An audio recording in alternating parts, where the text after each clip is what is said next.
Is that on? Yes. Okay. So we're just going to get started since probably a lot of people are at the new coach presentation. So my name is, I got to stay over here for the camera. My name is Ayla Delott. I have been working with First Robotics. The 2016 season is going to be my 9th season with FRC. I started as a student and I moved through and I went to college and I started my own, I helped start our own competition in Eastern Washington. And then I came back and I've been working a lot with FRC. Last year I started working with FLL. I'm a judge advisor in the judging room, which basically means I make sure everything goes really smooth in the judging room all day. And that we make a good decision by the end of the day. So today I'm going to talk to you about what to expect on tournament day. So kind of whose roles are what, where people need to be at certain times during the day, and just some general information, hopefully to make both people who have never been to one of these competitions and somebody that's been to one of these competitions, day go a lot smoother. So that even if you've been to one before, maybe we're telling you something that you didn't know was going on and it helps make something make a lot more sense. So on competition day, it's a really, really crazy day. And so there's a lot of information going on. It's good to know kind of what's going on beforehand. So every state and region for FLL has the option to make their competition however they want. They have to follow some basic guidelines, such as each team has to be seen in all 3 categories for judging, each robot has to compete so many times, and there has to be a winner at the end of the day. But how we go about that is completely up to the state organizers. And here in Washington, we're big sports fans, as you may know from our football team. We're big sports fans, so we like to make the actual competition event like a sporting event, with the lights and the announcers and the music and the excitement and the stands full of crowds and things of that sort. And it makes it really exciting for the kids because a lot of them have never been in an event like this, and it keeps them interested in STEM and robotics, and it makes everybody really excited throughout the day. So first I'm going to start with parents and spectators, where they need to be what they're doing throughout the day. So the very first half of the day is presentations. This is where the kids are going from room to room, presenting their project, their core values, and their robot to rooms of judges. Now in this half of the day, we don't often actually allow very many parents or adults at all into the judging room. Usually there's like 1 or 2, but don't be surprised if none are allowed at all into the room. So most of the parents at this half of the day are going to be just sitting around watching the kids run back and forth from room to room. They're not actually going to be really participating much. So this is not the time of day to like invite the grandparents or the neighbors or things of that sort, because not much is going to be happening for spectators. But in the second half of the day is the competition. This is when we fill all the stands like you see in the picture, and people get loud and crazy, and we expect the parents to cheer everybody on and to be really excited. And this is the cool part anyways. This is watching the robots run. This is watching them do the game. This is the part that most people who haven't seen it before will get the most out of it. So this is the time to invite anybody you want, have everybody who supports your team come to it. So for teams and coaches, what are you going to expect when you come into the building during the day? First, you're going to be taken to your pit area. So now the pit areas usually in this area, in this region, are lunch tables or some sort of a table that has enough space for you to put a poster board about your team, to keep all your supplies for your project and any other presentation you need supplies for, and a place to work on your robot. This is also where we're going to have some practice fields where handlers can come and find you when it's your time to go to your projects. And by the way, that is how we do that, is to keep everybody on schedule. We ask at the events for people to stay in their pit until the handler comes and gets them and takes them to their event, which is kind of nice because then you're always on time and you always know where you're going. Yes? Yes, there will be practice. Yes, there will be practice tables there, so that with all the elements on it for you to practice. Oh, not for each pit area. There's going to be like 2 or 3 community tables. So this is a really busy day, and a lot of kids have not been in this kind of a situation where they're running back and forth all the time, all day, and there's competition pressure, and they have to remember to do things throughout the day. So we recommend when you get your schedule in the morning to find a spot in there where there's break times, to actually highlight where for your team you're going to be able to take some time to step away, to breathe, to eat snacks, whatever you need to do just to make it so that it's not as stressful for the kids, that they do remember this is a fun competition, that we're not here to make anybody pull their hair out by the end of the day. So what do we want to see from everybody at the competition? So for team members, this is for the kids. We want to see everybody having all kinds of fun in this. We love seeing hats, fun hats. We like seeing costumes. We like seeing props. We like seeing everybody having a really great time and getting into the spirit of FIRST robotics. Another thing, we hope that everybody will try and be on time. We do have rules set into place throughout the day that if for some extenuating circumstance you can't make it to your presentation or your robot run, that we do allow extra time for people to come back. But that's really, don't try and have that role. We really would like everybody to be on time and have the extra time for emergency purposes only. Being prepared. Make sure when you're going to your presentation, you have everything with you, that you're ready to go, that when you're going to compete your robot, you have all of the attachments ready to go with you.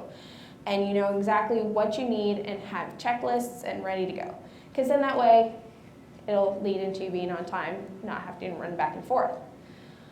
Showing respect to other teams and your own teammates. One of our core values in FIRST Robotics is called gracious professionalism, where we are competing against each other and it's a competition and these are the people that you're trying to beat, but we're also trying to build a robotics community around this program. So the people that you're competing next to are also going to be the ones that help you move forward either at that day or at some point in the future.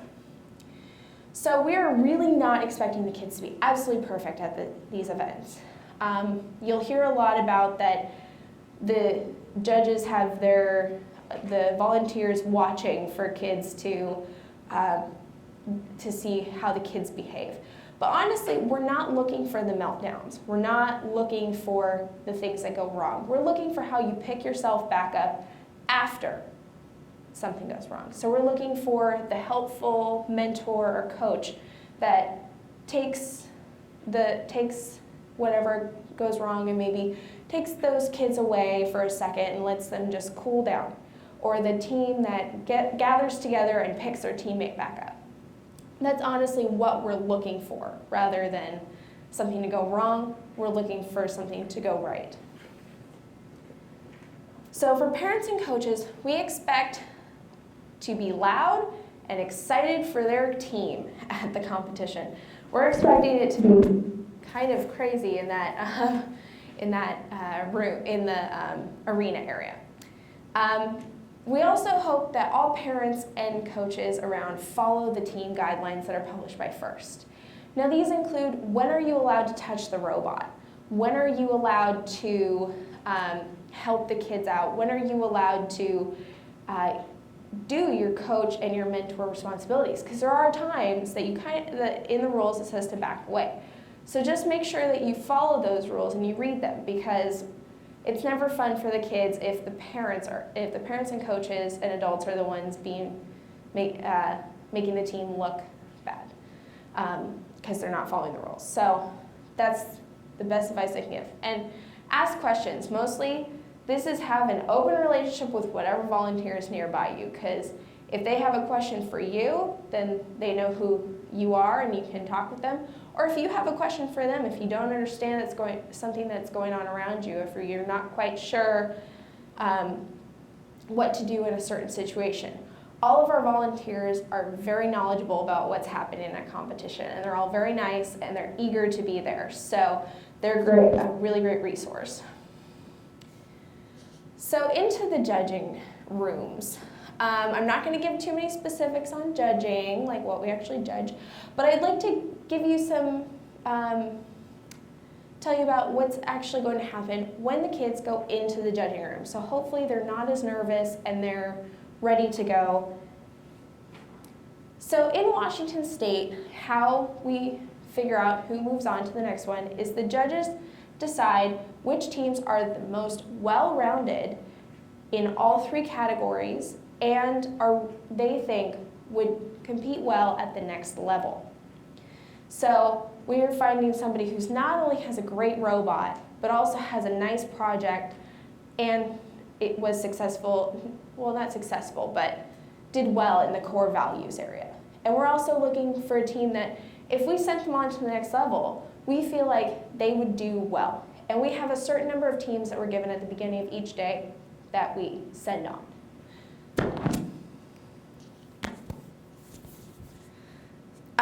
In the judging room, so the judges can be anybody coming in. They're not like those judges in the picture. We don't look for perfection. If somebody's foot is in the wrong place, we're not going to subtract points. We're looking to watch the successes of the students, to see their projects and to see their robot and to see how great they did with the challenge. So judges can come from anywhere. They can be professionals from the STEM field, they can be teachers, they can be parents, they can be anybody. I've even had people that they were on vacation from Virginia and they just decided to be judges at a competition. They had never seen FLL before in their life, but so one of their relatives told them about it and they decided to come judge. So they can be anybody. But what the kids have to remember is that these people are all here because they care a lot about the projects and to spend their day seeing the kids and their everything that they've done. To see how, and they're excited to see what the next group is going to bring and how different it's going to be from the group before and the variety. So they're not, and they often get caught up in the excitement that the kids do. They often are seeing the same exact things that they are, and it's pretty awesome to watch. So what the judges are not interested in is they are very strict. Most judge advisors are very strict about parents not talking in the judging room. If parents are allowed in the judging room at all, they are supposed to be in the back just watching, observing, and filming. They are not supposed to be talking or doing anything. The kids are supposed to be the ones showing what they've done. So if you tend to be a parent or a coach that might try and correct the students or might try and, if you might speak up, if you have a habit of doing that, it's okay to excuse yourself. It really is. It's not going to look bad on the team if their coach isn't in the room. So being prepared for the judges, it's not a bad thing. And whatever your level of preparedness is okay with them. Whether you decide for your project you want to do a skit instead of memorizing a whole bunch of bullet points. Or if your level of preparedness is just making sure everybody on the team knows what's going on. So if a judge asks them questions, they're able to answer it correctly. Then whatever your level is, that's great. But just making sure that you are prepared to go into the judging room so the kids are as confident as possible in front of the judges. Because these are not strict people, the judges, they're really great. What's up? Just a quick comment about the excusing yourself. Yeah. I remember from last year, there were a couple sessions where the judges asked the parents and coaches to please leave. So yes. Be offended or take that person. Sometimes, depending on who it is, they'll say, "Will you please? We appreciate it if you did not stay."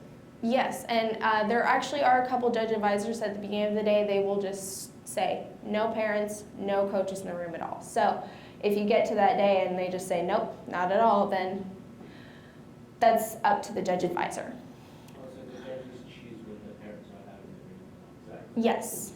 And as I said, Most of them I've only seen at most 2 be allowed in the room at all, but it's completely up to the judging panel that day, how many they feel comfortable having in the room. And sometimes they'll have a bad experience and they'll just say, okay, no more after this. So if the parent or the coach rather wants to be in there, just the whole idea is to let them develop and from right? So do they get feedback after to see what they would what the team would develop? Yes, that's a very good question. So at the end of the competition day, there you will get a packet of a sheet of paper with the judges' comments and their scores for each section. So Just scores, it's actually beat verbatim. So we Yeah. hey, they need to speak more clearly. yes, There's actually yes, there's actually a section where they write about what they were doing and how they can either improve or things that were really great about your presentation. And last is to have fun with it. Have fun with your presentations. Props during any of your presentations are great because the judges like to have just as much fun with it. We love it when the group of kids leaves the room and they just feel like they did a great job in front of the judges because they were having fun and they kind of forgot that they were doing a presentation. They kind of forgot that they were being scored on it because it was so much fun. We love those moments. So I hope that's a little bit of good insight into the competition day. Does anybody have any questions for me about judging, the schedule during the day, or any of the specifics of that sort? it's only one presentation they have to do, right? There's Right. 3. There are 3. There are 3 separate presentations. For core values, it'll be sort of an activity that they do, and I'm not sure if a poster board is required for that at all levels. That's something to look into the handbook for. So I've been a core values judge. The one time I decided not to be a referee, I was a core values judge. Generally, the activity doesn't require a poster board. During that process, the judges will talk to the students a lot about the things that we consider part of core values, and you'd be welcome to bring a poster board or a sheet probably in to leave with the referees to summarize some of the things that you do. A lot of teams do that, but it is by no means required. And the reason I say I'm not sure is at higher levels it might be required though. So Yeah, that's Yeah, just but required. just at qualifiers it's not required, but always a good idea. And then there will be a robot room where we will have a table set out with all the elements on it for the kids to be able to show the judges what the best parts of their robot are. They're not timed, they don't have to try and get the best score, but if they're really good at that sorting machine thing, then they can show the judges that they're really, really good at that. And they don't have to do it in the right order of competition. They can just show off what the best parts of their robot are, whatever that may be. And then there's going to be the project where they're going to completely, every aspect of the project they're going to present to the judges. They are 5 minutes of presentation and 5 minutes of questions each about. Of those 3, the project, I would say, is the most formal of Yes. the presentations. The robot presentation is next. Generally, you don't see a ton of people with poster boards in there. No. They have a little bit. A lot of it is demoing, kind of an informal conversation almost with the robot judges. And then from there, you've got the actual kind of challenge. And I mean, the judges in core values, a lot of people they're watching the students see how they interact almost in like, natural environment. Yeah, the core values one, it's usually like a game or an activity, and the kids are given the activity at the beginning of the session, and then they just have to go through with it. And they don't have to complete it, they just have to do their best. It's about the process for core values, not necessarily. Yes, it's more about the process. So I saw your hand first. Yeah, I'll I was get- just gonna ask that. I thought you already kind of answered it. If like a poster is required for robotics presentation. No, a poster is not required for the robotics because that one, the robot kind of speaks for itself when you're bringing the robot in. And that's the point where, like, if you have really cool programming or if you really had an innovative tool, that's the time to really take it to the judges and show it off to them and explain it to them. Yes? So you had said there's a 5-minute activity and then 5 minutes for question and answer for each of these. So this core values activity, it's going to be only 5 minutes long where the judges will be observing the students? Yes. Okay. Yes. And the activity is not the same from one competition to another. It's decided by Washington, the FLL partners before the competition.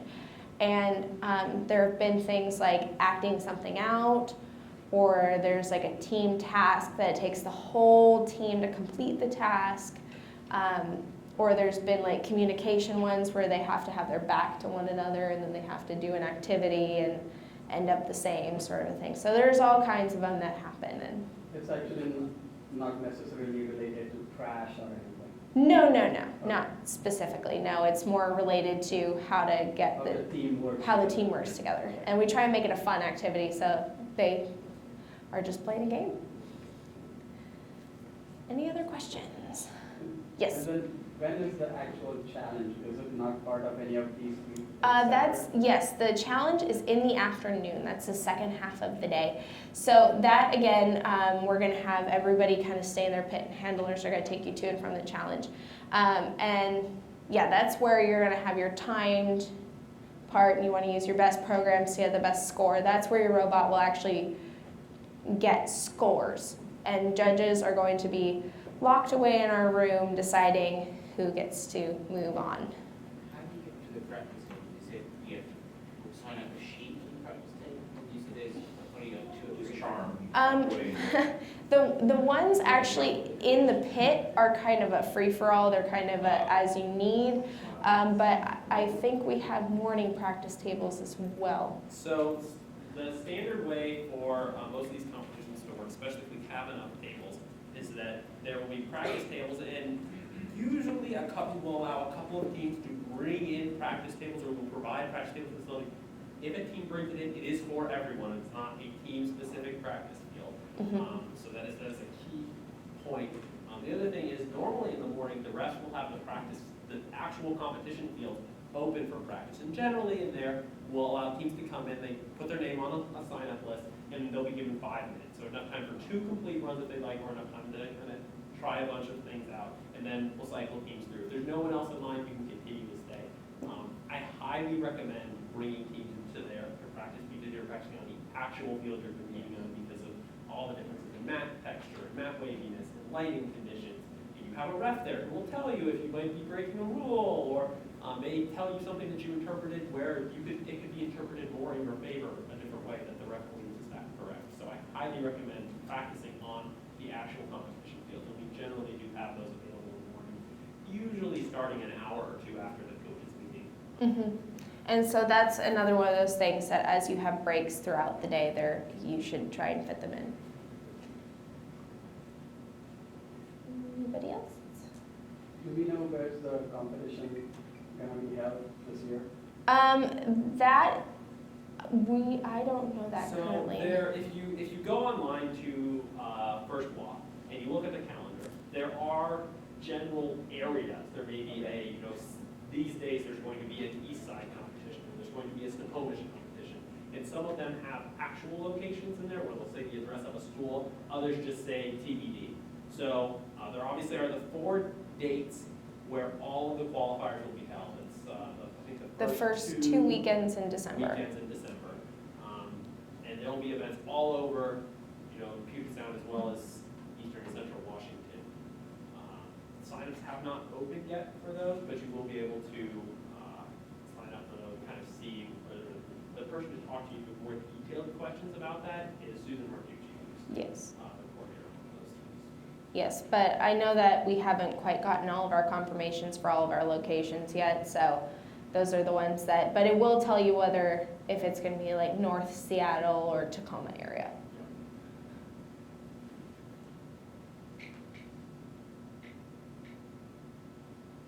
One thing I do really want to highlight that Okay. you talked about, that I think is a great thing for coaches to understand is, when it comes to advancing, it really is more about what you're doing in front of the judges than it is about them. The judges are really deciding who they think should advance, and the last thing that they check is that robot meeting a certain score barrier? And the score barrier in the past has been the top 40-ish%. That's my for one. Oh. So generally, as I said, we try and make a really well-rounded team, and there is one award, the Champions Award, that is the most well-rounded team or does the best in all 3 categories. And one of the things about that award is the team has to be in the top 40% of competition. So their robot not only has to look nice, but it has to do well. And most of our robot awards, we try and wait to see what the scores are at the end. We usually get the scores after the 2nd round, and so after everybody at competition has competed twice, we will get the scores, and we'll make our robot decisions after that, so that people because it might look nice on paper, but we want to make sure that it works too. And also, that's another one of the things that we do make sure the team is well-rounded to move on, is that most of our teams that move on do well in robot. You don't have to be the best, but as long as you do well.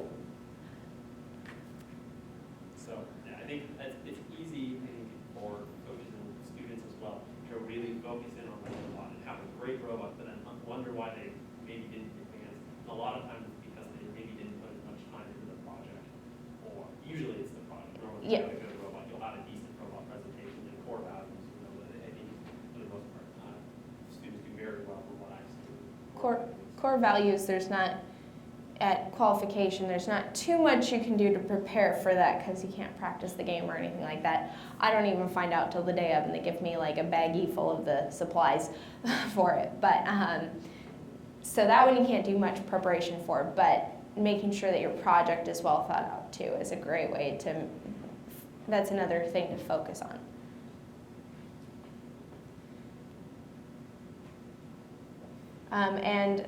With the core values, though, if you do have examples that are in the core values, it's always fine to bring in pictures to make sure that you're showing examples of how you have, like I know one of the core values is how are you sharing your knowledge from FLL. So if you have pictures of, say, something you're doing to share your FLL experience with others, then pictures are great. We like pictures. I think that is it. If anybody if nobody has any more questions, I think we'll take a break. And if any of you are staying